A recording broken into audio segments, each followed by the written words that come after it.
ka Nuar Online TV. Kajan gwasame rajadana bana link ka Nuar Online TV bana racha ka kwigana dangra wotin rewish ka Nigeria ne te panani ki tuer tangai kene ka rewish ka Africa. Ngai ka lunga Nigeria ka ngai ka wi mon kedlew. En man ban linga kwidian ga shiga ka gwasame. Mi jira majidit ka Nuar Online TV gorno jen bijanyo ka nasin kokien. Lerban linga jan gwasam erewi ka Nigeria eramen ngai ke lonka Nigeria nipol non so koye men ngai ke la root boy che nyoko la no shika shibondi en shal ke peace ko shara nyoko madda karo eno shela no bon interpol kana daman ni en la shagde Peter Okoye men ngai ke la Mr P shikaro da ka nyam karon kina dara wal bakel dundo shikaro nyoko mat karon kina dara wujen dangro kel Shalat nene rewa che dan ne shalat ke City FM ke Lagos ka Nigeria en root boy shalar no ci bono mo choro nyoko ma daga roda kamandan da ka pinya jene mo to ka daman kan shote ko nde chene ko pin ka duna jokoron kina daru jendang ro kel au ne adene album dung music ki dung video no dene lat kon jendamar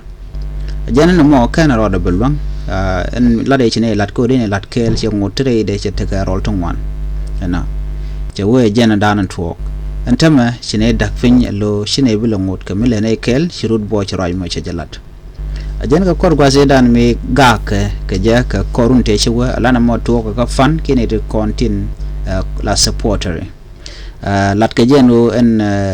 root boy langa je mi sopi ke chung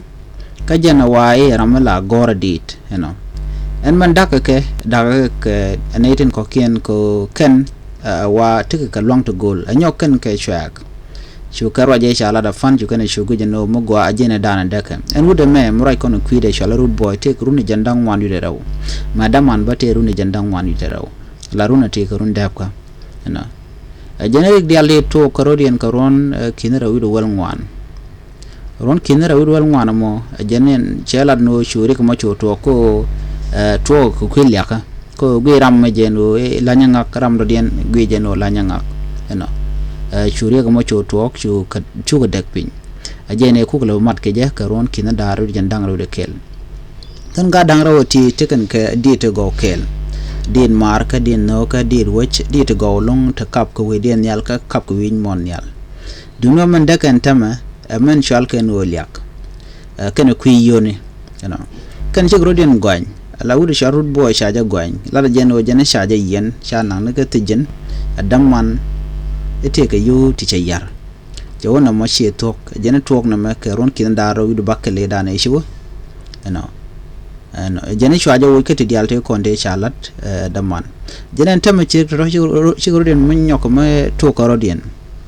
antama shi social media ba che nyo contribute correcting content daka manyono shelar no ne chine bilon ngot kamle ne kel kono damar la shagda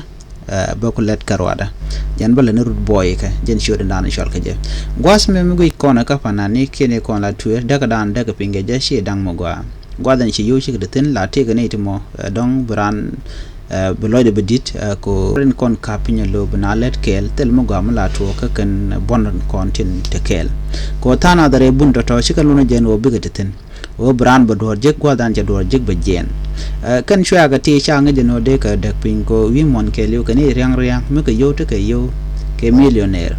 ala tele karek re te gam te ka ten ko kan ngai kan twar ngai kan shwa ngai kan te dial ka ti kan ke kampan ne bo te je kan ke kamrar kan ga da dangro anta me shiga dak pinya che nyu da gwanu enem laran me kan loido kan e kon latin gwa ke kan rodu latin ka loido ke liu tele me bilwan kam ledi ko mi jiram di lodge changa mo gam do dien de yen lat kel yen ran bu mandan la dien ba bang chena ma che to kan tema kaneten kontilla shwak p square ne dangro root boy kan Mr P agenda show de lar ne me